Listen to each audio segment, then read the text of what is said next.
বিসমিল্লাহির রহমানির রহিম। এখন আমি সূরা বাকারা থেকে কয়েকটি আয়াত বলবো অর্থ সহকারে। আপনারা একটু ধৈর্য সহকারে শুনবেন। আলিফ লাম মিম। আলিফ লাম মিমের আসলে ওরকমের কোনো অর্থ আবিধানিক অর্থে নাই, শাব্দিক অর্থে নাই। এই অক্ষরগুলোকে কোরআনের একটি মুজেজা, যার প্রকৃত অর্থ একমাত্র আল্লাহই ভালো জানে।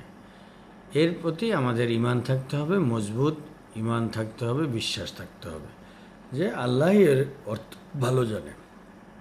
এই হলো আলিফ লাম মিম।